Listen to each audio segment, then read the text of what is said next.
fans, welcome to Sports Chat. Several things to talk about this week. UT spring practice in full effect now. Spring sports in Campbell County still going strong.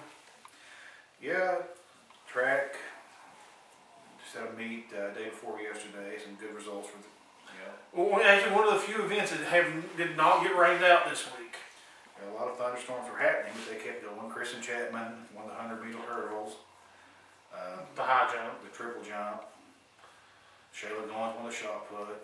And I'm not sure she won the discus as well. She won the discus. Cody Willoughby won the high jump on the boys' side. You know, a lot of new people out there, new faces on track, new people running, new people throwing. Pretty good stuff for Campbell. Right. It's just, there's a good foundation for the post-Kristen Chapman and Shayla Goins era of track. I mean, they've been dominant forces for the last couple of years. Yeah, they're really, really good. And, you know, Kristen Chapman, she won at least 3 events, so that was 30 points, I think. That she. Shayla's 20 more. Shayla's another 20, so, you know, that's pretty powerful. Nobody's going to beat Kristen Chapman in the triple jump this year unless she gets injured or something along those lines. Probably the same thing in the high jump. Yeah, very unlikely she loses in the high jump. Maybe at the Vol Classic in a couple if they of weeks. attend that one, yeah. And that'll be about it for our losses. This baseball team, they had a win at Oneida. Softball team had a couple of losses at Oneida, which softball team's really struggling this year. Right, it just seems like I know there's some talent there. Great new group. They look pretty athletic. Just there's a little something missing there. We'll see what happens with them. I'm not sure what it is exactly. They've got some pretty decent individual players, but they tend to make a lot of errors, especially in the infield at sometimes, and it's just hard to get people out. And you know, when you're missing pop flies and things like that. Who was it the other day? Was it Claiborne County or Scott County that just figured out the pitcher? It was the Claiborne County, and they just hammered up good 9 quick runs. But that game got rained out too. I'm not sure if it counted as an official game or not. I don't remember what inning they were in, but one of the many just monstrous thunderstorms that have been rolling through every evening. But I said baseball's doing okay. The football practice will be starting here pretty soon. I know Matt and Justin Price are really happy about that. Hopefully for spring football practice we can get the Prices and maybe even their new sports information director, Josh Parker, on board. I guess we'll have to clear everything with Josh Parker these days since he controls the flow of information coming out of there. This is true. Very important man. Also UT spring practice. Big thing about that, of course, you had the Derek Rogers situation. It pretty much resolved itself. Rogers apologized to his teammates, and he was going to stay off Twitter, apologize to the coaching staff. You know, said he just overreacted a little bit. And, you know, he was very sorry about it. And, you know, he said everything right, and he's very important to the team. I mean, him and Hunter out there together at the same time, and you can't double cover either one. That's just deadly for other teams. The running game looked pretty good in the scrimmage, from what I understand. Devin Young saw several touches. They're going to focus heavily on the running game this year, I believe, and on run blocking. The passing game is still going to be the dominant side of the offense, but you have to run the ball some, and last year was just atrocious. The line should be a veteran unit this year. Pretty much all juniors or redshirt sophomores with a couple of years experience. A lot of starts out there. So defensively, they've switched to a 3-4 package. A little bit different scheme than what we're used to seeing. It will still, you know, when they create the linebackers up, it's going to look a lot like a 4-3 sometimes still, but sometimes it's going to look like a 5-2. It will just have different looks. Hopefully it works out.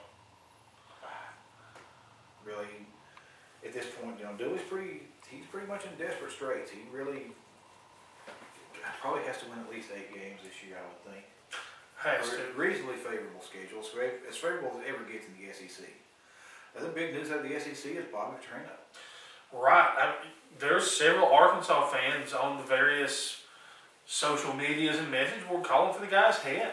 I mean, this is a good shot that he's going to get fired. If you haven't heard, he apparently hired a 25-year-old woman who had played volleyball at Arkansas for a $100,000 a year job within the coaching department. And it turns out he was having an affair with the woman. Well, recently, he had a pretty bad motorcycle wreck. I believe it was a motorcycle wreck with he and her on it.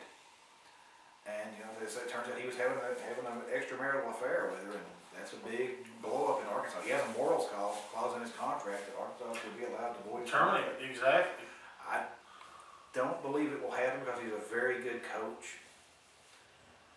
I mean, I can see them maybe using this to possibly try to reduce his salary some for a year or two, but I just don't know that that'll happen. Yeah.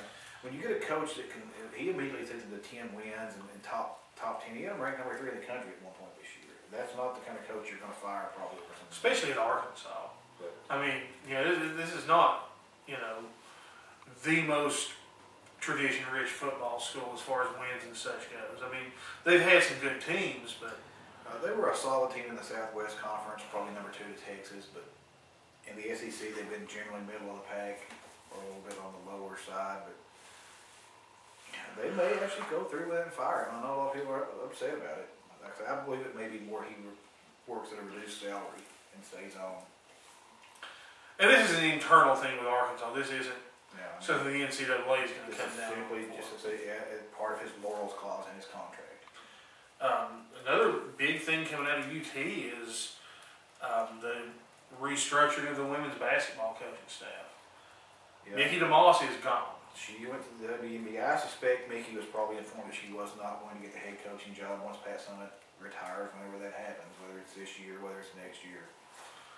So she left for the WNBA, and that either tells me that Holly Warlick is going to take over as coach, or that they're going to bring in a Nikki Caldwell or someone like that. Of course, Tyler Summitt is looking to do graduate assistant coaching somewhere. But that's also somewhat probably a possibility. She actually may be trying to hold out long enough to see if he can take over as coach. You know, and that's why he played basketball for the men's team. He wanted to learn coaching under Bruce Pearl, and turns out he got to learn some under Quanzo Martin too. Really, no one's ever going to replicate the success they've had over there. No. That era's gone.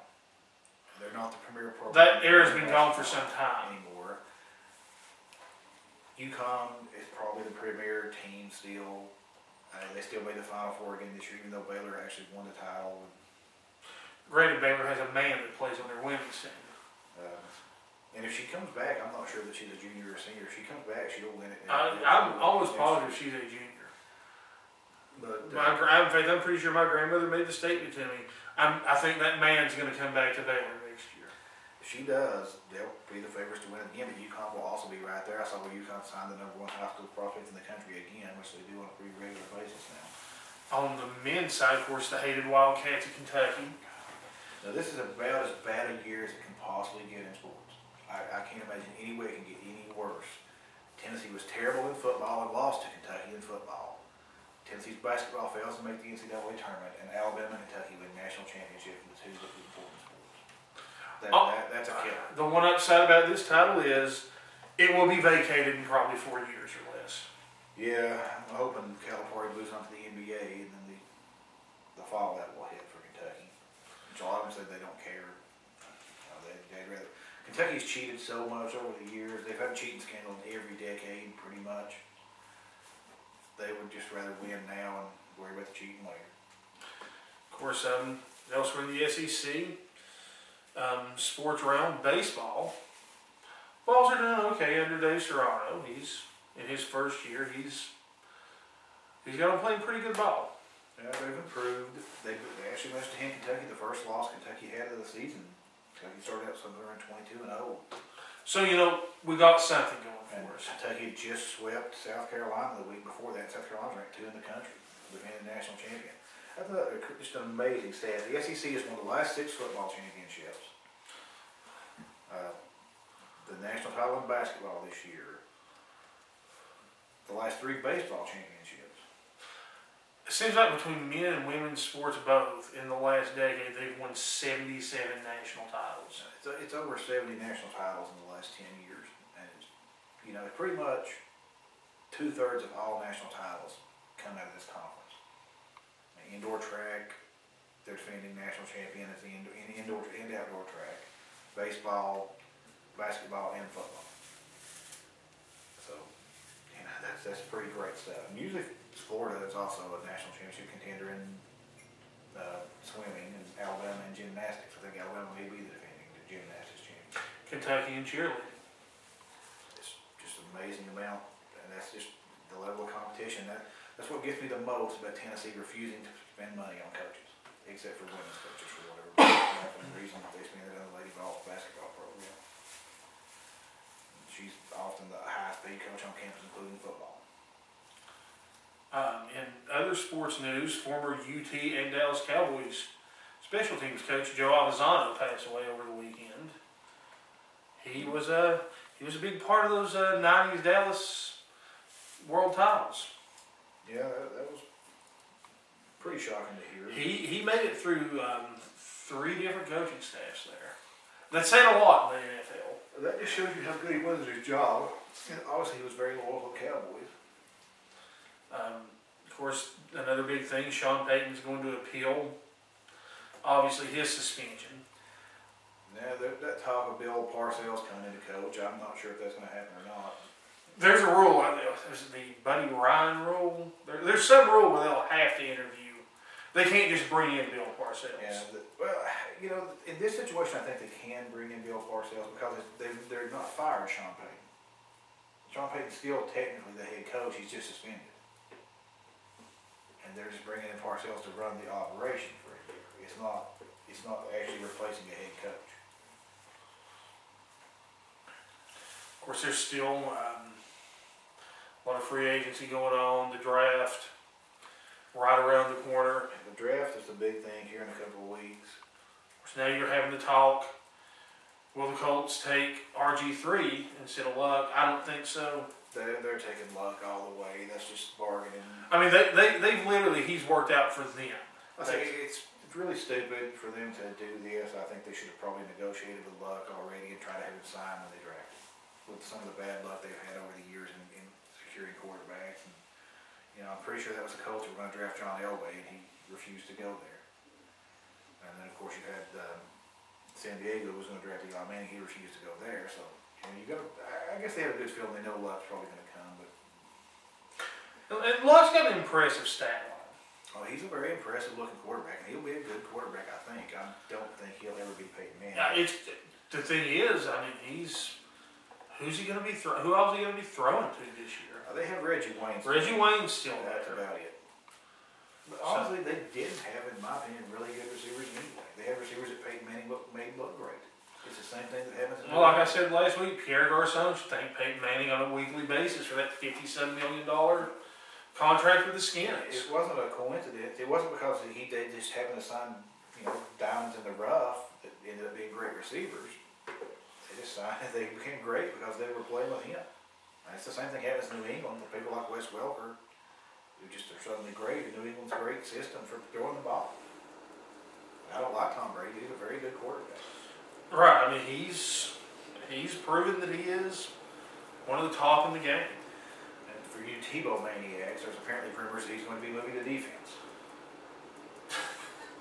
I don't even know what to say about that. Yeah, so he may make a good middle linebacker. I'm not sure if he's quite fast enough to do that. Yeah, I'll say this about him. Not a fan. He played for Florida, so I can never ever cheer for him. But the guy's willing to give it what it takes. I mean, he's going to give it all he's got. If he's really willing to go to defense, that's a big adjustment. You know, I don't think he'd be that bad off going to defense. Didn't work out so bad for Scott Frost. It gives you a lot less time for Tebow when you're playing defense. He doesn't have quite as much time to shine down some glory on himself. Which that's what he's doing. I mean, people can say he's not. And a little bit outside our normal realm, last Sunday was WrestleMania, and was probably one of the most disappointing WrestleManias I've ever seen. That makes 2 in a row because the one the year before that was pretty awful as well. You know, I love The Rock. To me, he is still the most electrifying man in sports entertainment. But his match with John Cena was a snoozer. Yeah. I mean,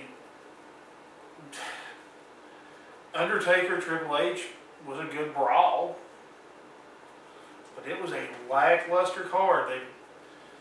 They just got to do something to step their game up. It's not. That's the bad thing is they don't really have to do anything to step their game up because They they don't have don't have competition. competition. And TNA just is not enough competition for them to make them have to. So, you know, that's that side of the sporting world.